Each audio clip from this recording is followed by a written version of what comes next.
வாங்க இன்றைக்கி கத்திரிக்காய் வச்சு ஒரு குழம்பு எப்படி பண்ணுறதுன்னு பார்க்கலாம். இது நார்த் இந்தியன் டிஷ் தான். இது வந்து சாப்பாடு, சப்பாத்தி, இட்லி, தோசைக்கெல்லாம் ரொம்ப நல்லாயிருக்கும். இதுக்கு தேவையான பொருட்கள் சொல்கிறேன் பாருங்கள். வாங்க இது என்னென்னு பார்க்கலாம். நான் ஒரு பெரிய வெங்காயம் எடுத்துருக்குறேங்க, 2 பச்சை மிளகாய் எடுத்துருக்குறேன், இஞ்சி பூண்டு பேஸ்ட்டு 2 டீஸ்பூன் போதும். இது கொஞ்சம் ஒரு டேபிள் ஸ்பூன் அளவுக்கு வேர்க்கடலை, பச்சை வேர்க்கடலை தான் இது. பச்சை மல்லி இது 1 டேபிள் ஸ்பூனு. தேங்காய் துருவி வச்சுருக்கிறேன் ஒரு 1/4 மூடி. இது வந்து ரொம்ப ட்ரை பண்ணணும், ஸ்லிம்மில் வச்சு கலர் சேஞ்ச் ஆகாமல் ட்ரை பண்ணி இதெல்லாம் வறுக்கும்போது இது கூட ஆட் பண்ணி அரைச்சிடலாம். புளி நான் வந்து ஒரு லெமன் சைஸ் எடுத்து ஊற வச்சுருக்கிறேன். இவ்வளோ தேவைப்படாது, இது 2 பார்த்து நம்ம ஊற்றிடலாம். நான் ரசத்துக்கும் இதுக்கும் சேர்த்து ஊற வச்சேன். இதுலேருந்து கொஞ்சம் எடுத்துக்கலாம் தேவையான அளவுக்கு. கத்திரிக்காய் வந்து நான் வந்து இது ஒரு 100 கிராம் இருக்குது. இந்த குழம்பு வந்து ஒரு 3 பேர் சாப்பிட்லாங்க, அந்த அளவுக்கு தான் இருக்கும். இந்த மாதிரி கட் பண்ணி வச்சுருக்குறேங்க. இது வந்து நல்ல எண்ணெயில் ப்ரௌனிஷ் ஆகிற வரைக்கும் வறுக்கணுங்க. அப்புறம் 1/4 டீஸ்பூன் மஞ்சத்தூள், எள்ளு ஒரு 2 டீஸ்பூனு. எள்ளை எவ்வளோ எடுக்கிறோமோ அதே அளவுக்கு கசகசே எடுத்துடணும். இதெல்லாம் வறுக்கிறதுக்கு தான். இது 2 டீஸ்பூனு. மிளகாத்தூள் நான் வந்து இது காஷ்மீரி சில்லி யூஸ் பண்ணுறேன், சாதா மிளகாத்தூளும் யூஸ் பண்ணுறேன். காரத்தை அந்த மாதிரி 1 டீஸ்பூன் போடலாம், 2ம் சேர்த்து. ஜீரகம் 1 டீஸ்பூனு, உப்பு தேவையான அளவு, ஆயில் தேவையான அளவு. வறுக்கிறதுக்கும் வேணும், குழம்பு தாளிக்கிறதுக்கும் வேணும். அதனால் இதெல்லாம் தான், கருவேப்பிலை கொஞ்சம். இதெல்லாம் தான் தேவையான பொருள். இதை எப்படி பண்ணுறதுன்னு பார்க்கலாம். இப்போ நான் கலர் சேஞ்ச் ஆகாமல் தேங்காயை நல்லா வறுத்து வச்சுட்டுங்க. அவங்க வந்து கொப்பரை, காஞ்ச தேங்காயும் மஸ்டர்ட் ஆயில், கடுகெண்ணெயும் தான் யூஸ் பண்ணுவாங்க. நம்மக்கிட்ட அது இருக்காது, அதனால நான் இது ட்ரை பண்ணி வச்சுட்டேன். இப்போ இது கொஞ்சம் எண்ணெய் ஊற்றிருக்குறேங்க. இதில் வந்து கடலெண்ணெய் தான் ஊற்றிருக்குறேன். இதில் வந்து மல்லி போட்டுக்கலாம். First 1 table spoon.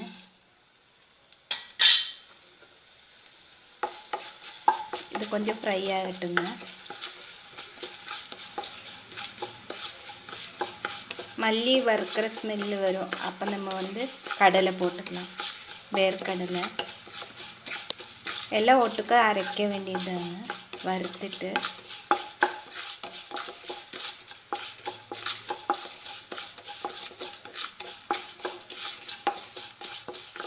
இந்த குழம்பு ரொம்ப டேஸ்ட்டாக இருக்கும்.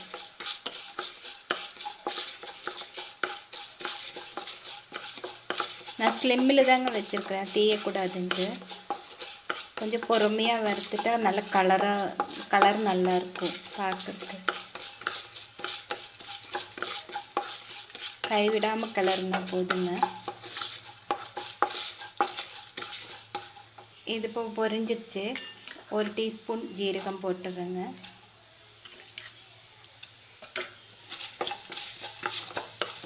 வேர்க்கடலையும் போட்டுடலாம்.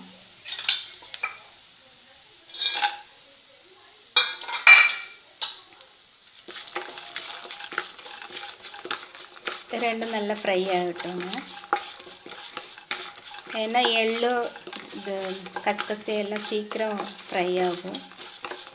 அதனால் இது ரெண்டும் கொஞ்சம் ஃப்ரை ஆனது நம்ம எள்ளு, கசகசை போட்டுடலாம். இப்போ ஜீரகம் நல்லா வறுபட்ட ஸ்மெல்லாம் வருது. இப்போ நான் வந்து 2 டீஸ்பூன் எள்ளு, வெள்ளை கலர் எள்ளு தான் எடுத்துக்கிறேன். வெள்ளை கலர் தான் போடுவாங்க. இதே அளவுக்கு வந்து கசகசா,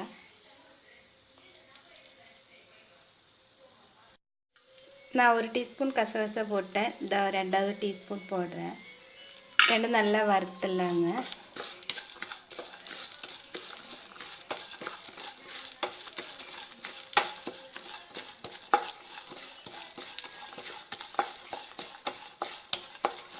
ஃபஸ்ட்டு இது தனியாக வச்சுட்டு நம்ம வந்து பவுட்ரு பண்ணிடலாம். அப்போ தான் இந்த மல்லி அரைப்படும் நல்லா. இப்போ எள்ளெல்லாம் நல்லா வெடிக்க ஆரம்பிச்சிச்சு.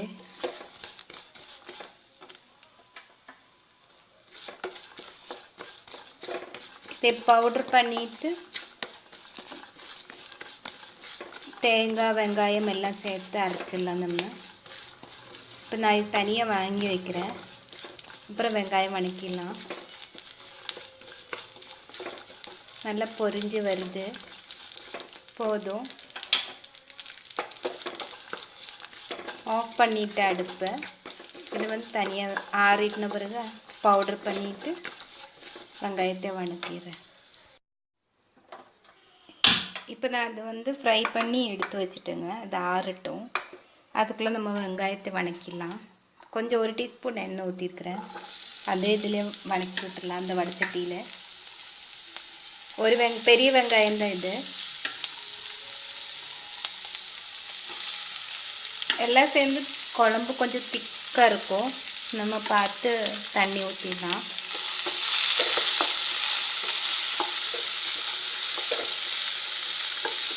இது கொஞ்சம் ப்ரௌனிஷ் ஆகிற வரைக்கும் வணக்கிடலாம். இது வணங்குறதுக்காக கொஞ்சம் உப்பு போடுறேன்.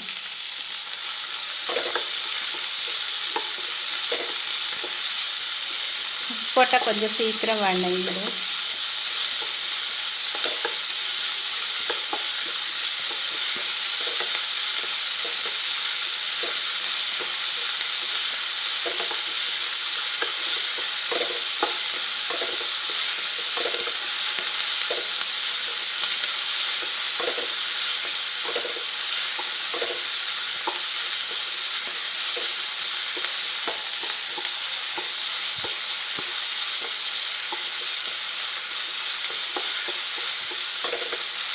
இப்போ வெங்காயம் நல்லா ப்ரௌனிஷ் ஆக ஆரம்பிச்சிருச்சு.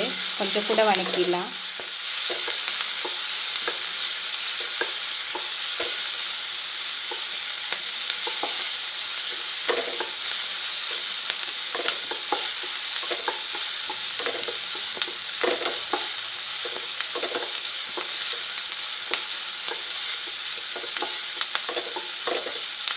இந்த வெங்காயம் வணக்கி எடுத்தது நம்ம வந்து கத்திரிக்காயை நல்ல ப்ரௌனிஷாக வறுத்துடலாம்.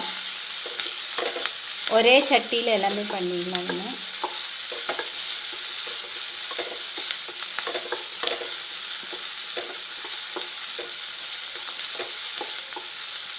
இது பாருங்கள், நல்லா ப்ரௌனிஷ் ஆகிடுச்சு.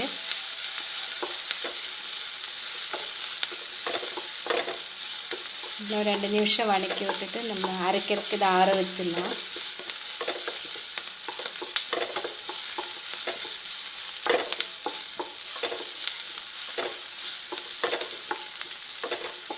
இப்போ இது போதுங்க. இதை ஆஃப் பண்ணிடுறேங்க. ஆறிட்டு அரைச்சிட்டு நான் உங்களுக்கு காமிக்கிறேன். இப்போ மசாலா நான் நல்லா அரைச்சி வச்சுட்டேங்க. நைஸாக அரைச்சிட்டேன். இந்த கத்திரிக்காய் வந்து தண்ணிக்குள்ளே போட்டு வச்சுருக்கேன். இது வந்து இதை எண்ணெய் காஞ்சிச்சு. இதில் போட்டுடலாம் வறுக்கிறதுக்கு.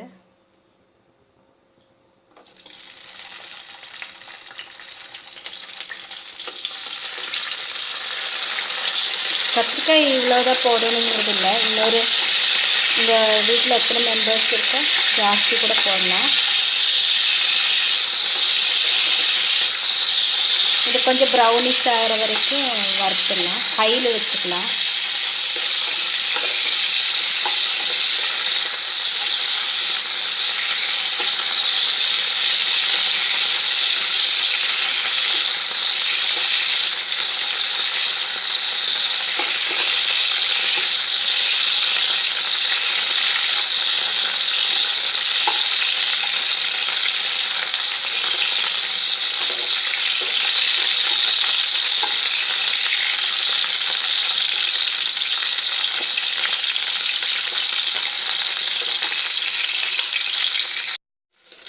இப்போ கத்திரிக்காய் வந்து நல்ல ப்ரௌனிஷ் நல்லா வறுபட்டுருச்சுங்க. இதை எடுத்துடலாம். இதிலே வந்து நம்ம வந்து இந்த மசாலா எல்லாம் வணக்கி விட்டுட்டு குழம்பு செய்யலாம்.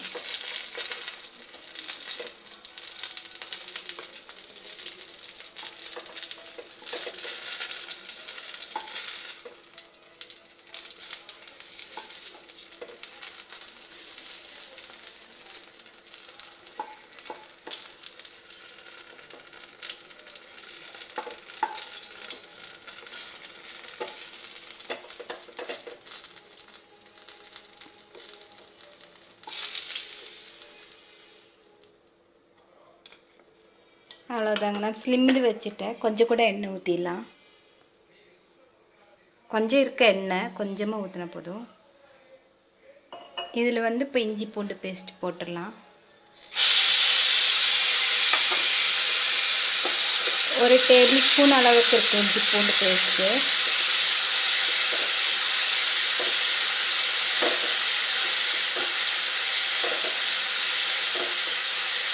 ஸ்லிம்மில் தான் வச்சுருக்குறேங்க.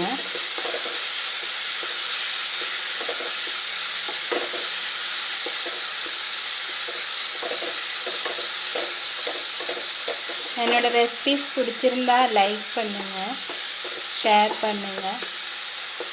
புதுசாக பார்க்குறவங்களா இருந்தால் சப்ஸ்கிரைப் பண்ண மறந்துடாதீங்க.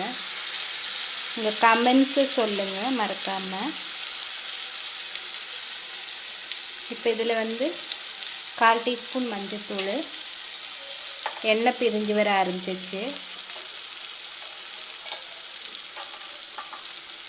1/4 டீஸ்பூன் மஞ்சள்தூள் போடுறேங்க.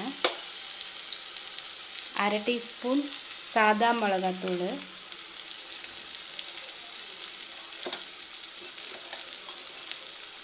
1/2 டீஸ்பூன் காஷ்மீரி சில்லி பவுடர். கலருக்காக போடுறேங்க.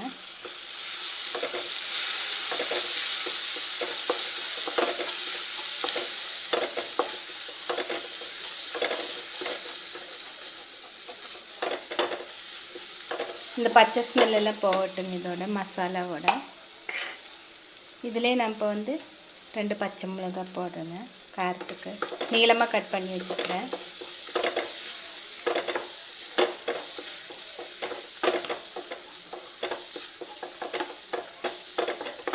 மசாலா நல்ல ஸ்மெல்லு வருது. இப்போ இந்த அரைச்சி வச்ச விழுது இதில் போட்டுடலாம்.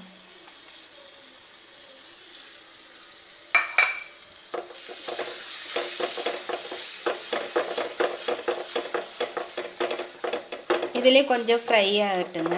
எண்ணெயெல்லாம் பிரிஞ்சு வர ஆரம்பிக்கட்டும்.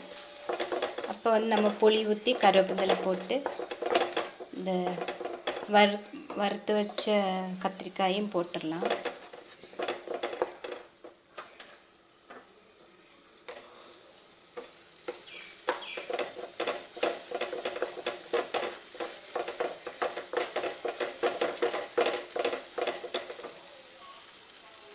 நான் குழம்புக்கு தேவையான உப்பு போட்டுடுறேங்க.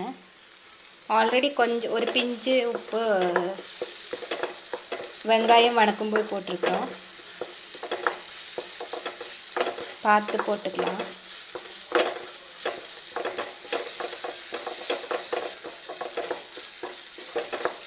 இப்போ மசாலா எல்லாம் நல்லா ஃப்ரை ஆகிடுது. எண்ணெய் பிரிஞ்சு வர அளவுக்கு வறுத்துடலாம். இப்போ எண்ணெய் பிரிஞ்சு வர ஆரம்பிச்சிச்சுங்க. எண்ணெய் பிரிஞ்சு வரக்கு கொஞ்சம் சுடு தண்ணி, பச்சை தண்ணி ஊற்ற வேண்டாம், குழம்போட டேஸ்ட்டு போயிடும். சுடு தண்ணி கொஞ்சம் ஊற்றி கலர்னோம்னா எண்ணெய் நல்லா பிரிஞ்சு வந்துடும்.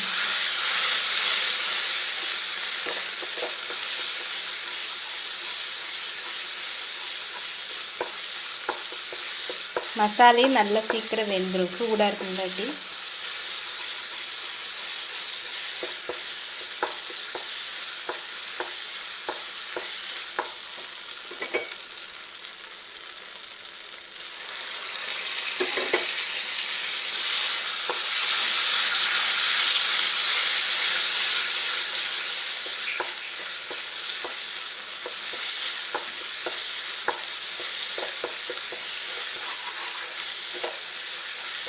மசாலையில் நல்லா வேகணுங்க, அதுக்காக தான் இப்படி பண்ணுறோம். உப்பு காரமெல்லாம் இந்த ஸ்டேஜில் செக் பண்ணிக்கோங்க. எனக்கு இது கரெக்டாக இருக்குது, நான் செக் பண்ணிட்டேன்.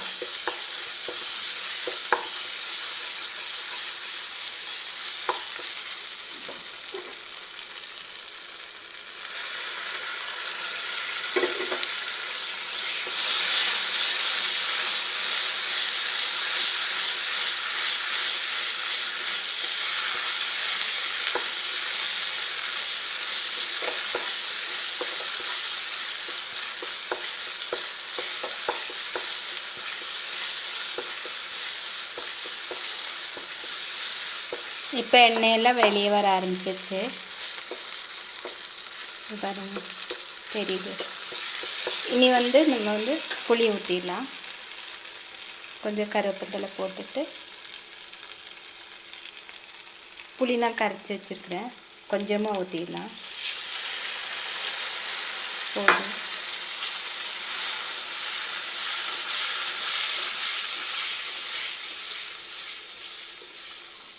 இப்போ நம்மளுக்கு தேவையான அளவுக்கு கத்திரிக்காய் உள்ளே போட்டுடலாம்.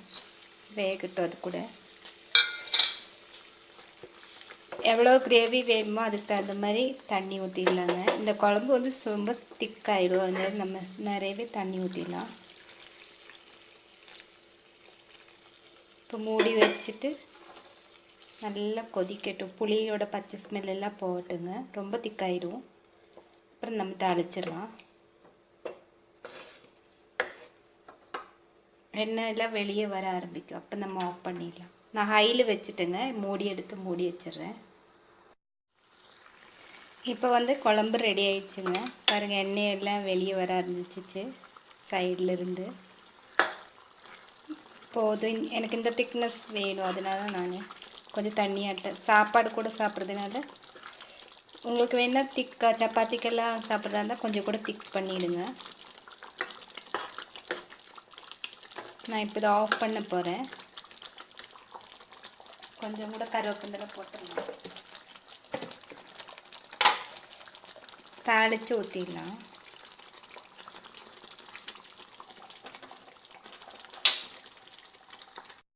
இப்போ நம்மளோட கத்திரிக்காய் குழம்பு ரெடி ஆயிடுச்சுங்க. உங்கள் கமெண்ட்ஸ் மறக்காமல் கீழே போடுங்க. நான் இதோட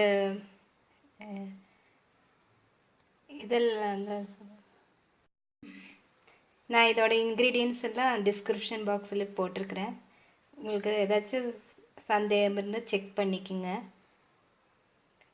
இந்த வீடியோ பார்த்ததுக்கு ரொம்ப ரொம்ப தேங்க்ஸ்.